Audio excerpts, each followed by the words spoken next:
Viewers, तो आज का हमारा टॉपिक है हिंदी व्याकरण का। और हिंदी व्याकरण हमारी फर्स्ट क्लास से स्टार्ट हो जाती है, आगे सभी क्लासों में आती जाती है। जब बाद में टेस्ट होते हैं ना, एस टेट, सी टेट या कोई भी टेट एग्जाम या कोई भी एग्जाम देते हो ना, सभी एग्जाम्स में इनसे क्वेश्चन पूछे जाते हैं।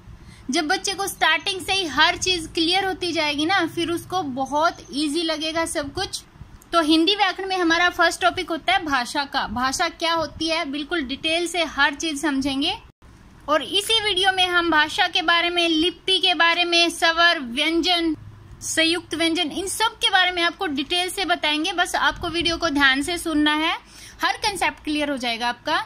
सबसे पहला ही क्वेश्चन बनता है कि भाषा किसे कहते हैं, भाषा क्या है। तो इसका बिल्कुल इजी लैंग्वेज में आपको समझाएंगे। एक बार बता देते हैं इंट्रोडक्शन इसकी। जब हम किसी से भी बात करते हैं, चाहे आप मेरे से करते हैं या फिर आपके घर वालों से करते हैं, जब भी आप किसी से भी बात करते हैं तो अपनी बात को आप दूसरे तक पहुंचाते हैं ना, उस भाषा को उस दूसरे तक पहुंचाने का जो ढंग होता है उसको भाषा कहते हैं। ये देखो, अपनी बात को दूसरों तक पहुंचाने के ढंग को भाषा कहते हैं। और दूसरों तक हम अपनी बात को कितने तरीके से बताते हैं, वो भाषा के भेद हो जाते हैं। जैसे जब हम अपनी बात को बोलकर दूसरों तक पहुंचाते हैं उसको मौखिक भाषा कहते हैं। अगर लिख कर दूसरों तक पहुंचाते हैं, मतलब दूसरे को अपनी बात समझाते हैं, कहने का ये मतलब है। अगर लिख कर बताएंगे अपनी बात को, लिखित भाषा हो गई। अगर बोलकर बताएंगे अपनी बात को तो मौखिक भाषा होगी। मौखिक भाषा में हम अपनी बात को बोलकर बताते हैं और सुनकर समझते हैं, ठीक है। और लिखित भाषा में हम अपनी बात को लिख कर बताते हैं और पढ़कर समझते हैं। और एक होता है सांकेतिक भाषा। भाषा के 3 प्रकार होते हैं, मौखिक भाषा, लिखित भाषा और सांकेतिक भाषा। सांकेतिक भाषा में क्या होता है, जब हम अपनी बात को संकेत के द्वारा समझाते हैं, यानी संकेत के द्वारा समझाई गई बात सांकेतिक भाषा कहलाती है। संकेत क्या है, जैसे इशारों के द्वारा हम अपनी बात को बताते हैं, ना तो बोलकर कहते हैं ना लिख कर कहते हैं, सिर्फ इशारों के द्वारा आपको बताते हैं कि ये करना है। जैसे आप शरारत कर रहे हो और आपके मम्मी पापा क्या करते हैं, आपको गुस्से में ऐसे बिल्कुल गुस्से में देखते हैं, ना कुछ बोलते हैं ना कुछ लिखते हैं, लेकिन आप उनके गुस्से को समझते हैं। जब वो गुस्से से देखते हैं ना, देखने से ही आप समझ जाते हो कि आपको चुप होना है, शरारत नहीं करनी है। तो वो संकेत के द्वारा आपको वो भाषा बताई है। तो सांकेतिक भाषा में क्या करते हैं, संकेत के द्वारा हम अपनी बात को समझाते हैं, ठीक है। जैसे ये पक्षी हैं, एक दूसरे से, कोई भी एनिमल है, जब वो एक दूसरे से बातें करते हैं वो अपनी आवाज निकालते हैं, तो वो भाषा नहीं होती है, वो सिर्फ ध्वनि होती है, ठीक है। पशु पक्षी या जानवर आपस में जो आवाजें निकालते हैं उनको क्या कहते हैं, ध्वनि कहते हैं। लेकिन जब हम अपनी बात को लिखकर बताते हैं ना, तो लिखने के लिए कुछ चिन्हों का प्रयोग किया जाता है। जैसे हिंदी में अपनी बात को लिखते हैं ना, तो उसमें ये मात्राएं लगाई जाती है, तो ये इन मात्राओं को चिन्ह कहा जाता है। तो इन चिन्हों को ही लिपि कहते हैं। तो यहाँ पे क्वेश्चन बनता है, लिपि किसे कहते हैं, भाषा को लिखने के लिए जिन चिन्हों का प्रयोग किया जाता है उन चिन्हों को लिपि कहते हैं। हर एक भाषा की अपनी लिपि होती है। जैसे हिंदी की लिपि कौन सी होती है, देवनागरी। लेकिन जैसे आप कह रहे हो कि मुझे कुछ काम है, इन्हीं बातों को अगर आप इंग्लिश में लिखते हो, मुझे कुछ काम है, यही बात। जैसे आप व्हाट्सएप पर मैसेज करते हो ना, बोलते तो लिखते तो हिंदी वाली बात हो, लेकिन इंग्लिश वाली ABCD यूज करते हो लिखने में, है ना, तो वो भी उसकी लिपि ही है, ठीक है। हर भाषा की अपनी एक लिपि होती है, ठीक है। और उस भाषा को लिखने के लिए जिन चिन्हों का प्रयोग किया जाता है उसको क्या कहते हैं, लिपि कहते हैं। और एक होती है ब्रेल लिपि। ब्रेल लिपि किसके लिए बनाई जाती है, जो व्यक्ति देख नहीं सकते, ठीक है, जो व्यक्ति देख नहीं सकते उनके लिए ब्रेल लिपि का प्रयोग किया जाता है। ब्रेल लिपि 6 बिंदुओं पर आधारित है, ठीक है। 6 बिंदुओं का प्रयोग करके ब्रेल लिपि के द्वारा अपनी बात को लिखा जाता है या समझा जाता है। ये देखो, जो अंधे व्यक्ति होते हैं, जो देख नहीं सकते ना, ये 6 बिंदु होते हैं। जैसे एक डॉट लगा दिया ना यहाँ पे, उसका मतलब होता है ए। ऐसे 3 डॉट लगा दिए तो उसका मतलब होता है मैं। तो जो देख नहीं सकते वो इन लिपि पे ये ना उभरे हुए डॉट्स होते हैं। जो डॉट होते हैं ना, 6 डॉट, वो उभरे हुए डॉट होते हैं। और जो देख नहीं पाते ना, उनके ऊपर ऐसे उंगली लगा के उनको पहचान लेते हैं कि क्या लिख रखा है, ठीक है। उनको स्पेशल सिखाई जाती है। और भाषा की सबसे छोटी इकाई क्या होती है, वर्ण। वर्ण भाषा की सबसे छोटी इकाई है। वर्ण 2 प्रकार के होते हैं, कौन कौन से, स्वर और व्यंजन। अब स्वर क्या होता है, व्यंजन क्या होता है, उसको डिटेल से सीखेंगे। और वर्णमाला किसे कहते हैं? सही क्रम में लिखे या बोले गए वर्णों के समूह को वर्णमाला कहते हैं। ये देखो, ये है हमारी वर्णमाला। इसमें सारे के सारे ये होते हैं हमारे स्वर, स्वर आगे ये होते हैं व्यंजन। ये एन आर कै ख गैड है ना, ये सारे के सारे हमारे वर्ण हैं। ये कितने स्वर, स्वर कौन से होते हैं? ए आ ई ऐ उ औ री ए ऐ ओ औ, ये क्या है? ये हमारे स्वर हैं। और व्यंजन कौन से होते हैं? क ख ग घ ड़, ये जितने हैं ना, ये सारे के सारे हमारे व्यंजन होते हैं। स्वरों को इंग्लिश में वोवल्स बोलते हैं भाई। तो स्वर क्या है? इसकी परिभाषा, जिनका उच्चारण स्वतंत्र रूप से किया जाता है उसको स्वर कहते हैं। इसका क्या मतलब है? एक बार व्यंजन की परिभाषा और देख लो, फिर दोनों को अच्छे से समझ में आ जाएंगे। जिनका उच्चारण स्वरों की सहायता से किया जाता है उसे व्यंजन कहते हैं। तो व्यंजन किसे कहते हैं? जब हम इनको बोलते हैं, उच्चारण क्या होता है? जब अपने मुंह से इनको बोलते हैं तो उनको बोलने में अगर स्वरों की सहायता ली जाती है तो व्यंजन होते हैं। अगर उनको जो बोल रहे हैं उनको बोलने में किसी की सहायता नहीं ली जाती तो वो होते हैं स्वर, यानी स्वतंत्र रूप से, जिनका उच्चारण स्वतंत्र रूप से किया जाता है स्वर कहलाते हैं। जैसे ये हमारे व्यंजन हैं, क ख ग घ ड़, ये सारे के सारे। जब हम इनको बोलते हैं ना, इनके पीछे स्वरों की आवाज आती है। जैसे कै, ए की आवाज आ गई। अगर इसमें आ की मात्रा लगे तो का, आ की आवाज आ गई। की, ई की आवाज आ गई। का, कू में ऊ की आवाज आ गई। मतलब व्यंजनों को जब हम बोलते हैं ना तो हमें इनका सहारा लेना पड़ता है, स्वरों का सहारा लेना पड़ता है। तो व्यंजन क्या हो गया? स्वरों की सहायता से बोले जाने वाले शब्दों को व्यंजन कहते हैं। लेकिन स्वरों को जब हम बोलते हैं ना, व्यंजनों की सहायता नहीं ली जाती है। ये देखो, ए आ, इनमें क ख ग घ ड़ च छ ज, इनमें से कुछ भी, किसी की भी आवाज आती है इनके पीछे? नहीं आती, सिर्फ स्वरों की ही आवाज आती है। ए आ ई ऐ उ ऊ री ए ऐ ओ औ। कहीं पर भी आपको क ख ग घ ड़ वाली इनमें से कोई आवाज आई पीछे? नहीं आई ना। तो स्वर क्या हो गए? जब स्वतंत्र रूप से उच्चारण किया जाता है तो क्या हो गया? स्वर। जब स्वरों की सहायता से उच्चारण किया जाता है तो वो हो गया व्यंजन। ओके। और क्या होता है बच्चों? स्वरों की अपनी मात्राएं होती हैं। ये देखो, ये स्वर हैं, इन सभी स्वरों की ये मात्राएं हो गई। ठीक है, व्यंजनों की मात्राएं नहीं होती, स्वरों की अपनी मात्राएं होती हैं। ए स्वर से, स्वर के बिना वर्ण अधूरा होता है। जब आप व्यंजन अधूरा होता है, जब आप व्यंजन वाला वर्ण अधूरा होता है। जब आप व्यंजन को बोलते हो ना, अगर उसमें स्वर की मात्रा नहीं आई या स्वर की आवाज नहीं आती है तो वो व्यंजन अधूरा है, आधा है। स्वर मिलने से ही व्यंजन पूरा होता है। जैसे ये ना कै, ये आधा कै प्लस ए होता है। ये अगर इसमें स्वर नहीं होएगा ना तो इसके नीचे डैश होएगा, इसका मतलब ये आधा कै होता है। ठीक है, ये देखो आधा कै है ये प्लस ए, तब बनता है कै। पूरा व्यंजन कब बनेगा? जब उसमें स्वर जुड़ेगा। अगर का बोलना है तो आधा कै प्लस आ, का। ये देखो, हमने जब व्यंजनों का उच्चारण कर रहे हैं, हम व्यंजनों को बोल रहे हैं तो साथ में स्वरों की सहायता लेनी पड़ रही है ना। ये देखो, की, आधा कै और प्लस ई, ये की, तब बना ना पूरा व्यंजन। तो व्यंजन क्या हो गए? स्वरों की सहायता से बोले जाने वाले शब्द व्यंजन कहलाते हैं। आप इसमें पूरी के पूरे देख सकते हो। अगर मैं हर एक वर्ण को बोल के बताऊंगी ना तो बहुत ज्यादा टाइम लग जाएगा।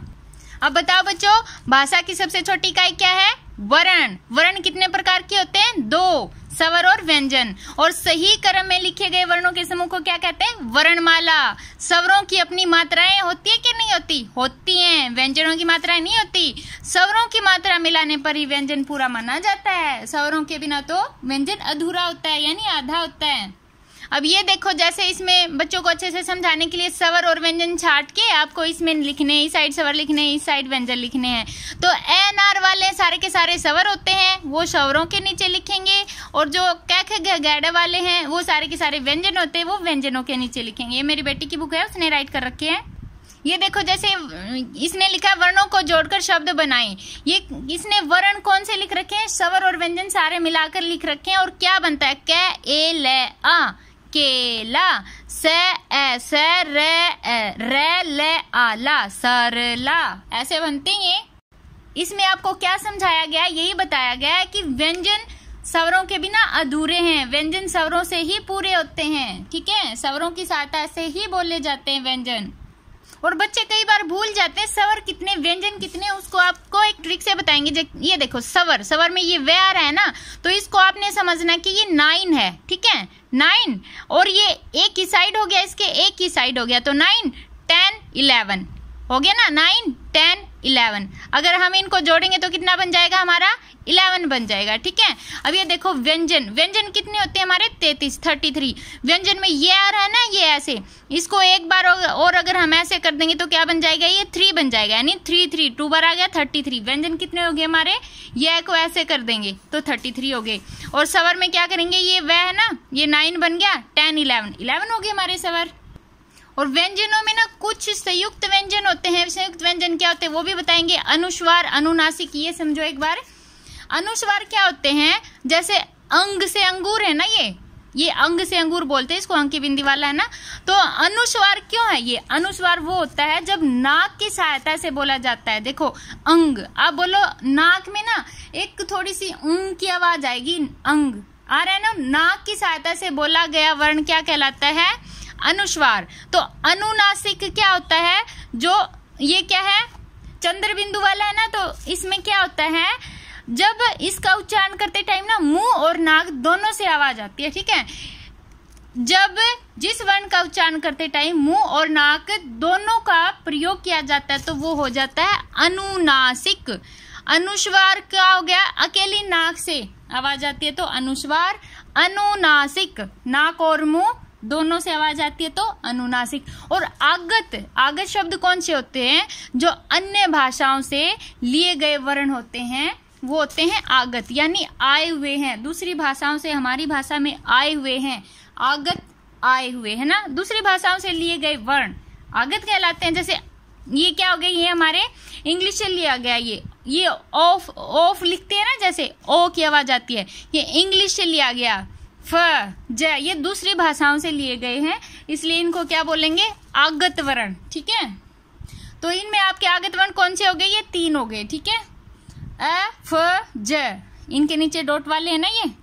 अब आगे है संयुक्त व्यंजन। संयुक्त व्यंजन क्या होते हैं, जब 2 व्यंजन मिलकर बोले जाते हैं तो संयुक्त व्यंजन कहलाते हैं। तो अकेला व्यंजन क्या होता है, जब स्वरों की सहायता से जिसका उच्चारण किया जाता है व्यंजन कहलाता है। लेकिन जिसमें जब 2 व्यंजन इकट्ठे आ जाते हैं ना उसको संयुक्त व्यंजन कहते हैं। जैसे अक्षय है ना, ये अक्षय को कैसे लिखेंगे, अकेला क्या होता है, कैसे बनता है बच्चों, आधा क और प्लस ए, क्या बनता है ना, अक्षय कैसे बनता है, आधा क, ये षटकोण वाला आधा से और ए, इन तीनों से बनता है अक्षय, क श ए, अक्षय। अब ये देखो त्रय, त्रय को कैसे बनता है, त्रय किसकी से मिलके बनता है, ये संयुक्त व्यंजन है।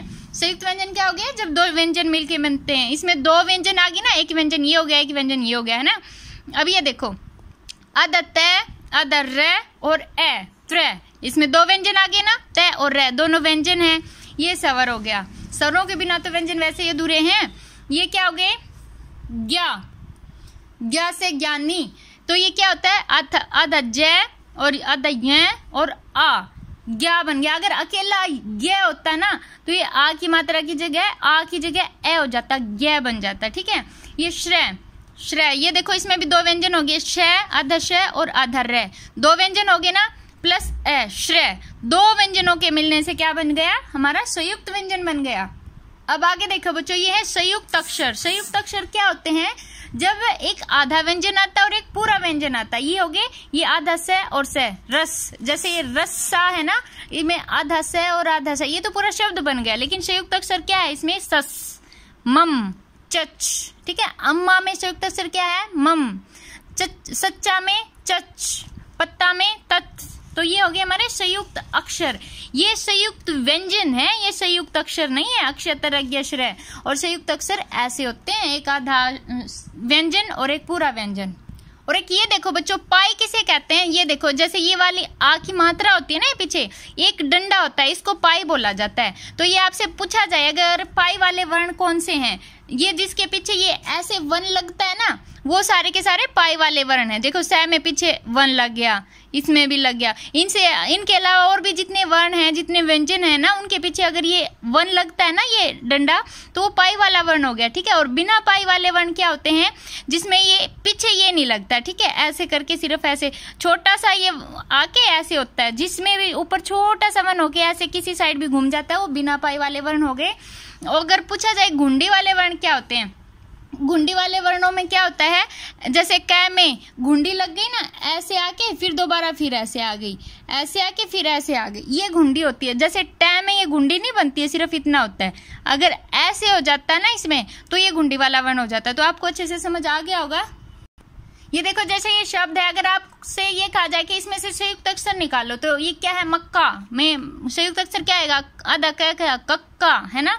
दफ्तर में संयुक्त अक्षर क्या आएगा, आधा व्यंजन है उसके साथ जो पूरा व्यंजन लगा होता है ना, वो संयुक्त अक्षर होता है। ठीक है, ये देखो, इसमें भारत के राज्य है और यही साइड है इनकी भाषा, कौन से राज्य में कौन सी भाषा बोली जाती है। अगर स्टार्टिंग से ही बच्चे अच्छे से करते हैं ना, तो बाद में उनको कुछ भी दिक्कत नहीं आती कोई भी एग्जाम पास करने के लिए। ठीक है, हर एग्जाम क्लियर हो जाता है अगर स्टार्टिंग से ही बच्चा हर चीज समझता है और सीखता है। तो ये देखो, पंजाब में पंजाबी, छोटे छोटे बच्चों को ही आ जाती है। पंजाब में कौन सी भाषा बोली जाती है, पंजाबी। कर्नाटक में कन्नड़, कैसे कर्नाटक कैसे कन्नड़, और पंजाब का तो ऐसे ही सेम मिल रहा है। हरियाणा में हरियाणवी, ये भी सेम मिल रहा है। गुजरात में गुजराती, ये भी मिल रहा है। केरल में मलयालम, ठीक है, केरल में ले आ रहा है ना, मलयालम में भी ले आ रहा है। तो केरल में कौन सी भाषा बोली जाती है, मलयालम भाषा। तो बच्चों, नेक्स्ट वीडियो में हम संज्ञा, सर्वनाम, विशेषण, वचन, लिंग बदलो, ये सारे करवाएंगे। तो हमारी नेक्स्ट आने वाली वीडियो भी आप जरूर देखना, चैनल को सब्सक्राइब जरूर करना, और जो बेल आइकन होता है ना, उस पे दोनों साइड, जो बेल के दोनों साइड ऐसे निशान होता है ना ऊपर, वो वाला बटन जरूर क्लिक करना, ताकि हमारी हर वीडियो आपके पास पहुंच जाए। इसके बाद टाटा।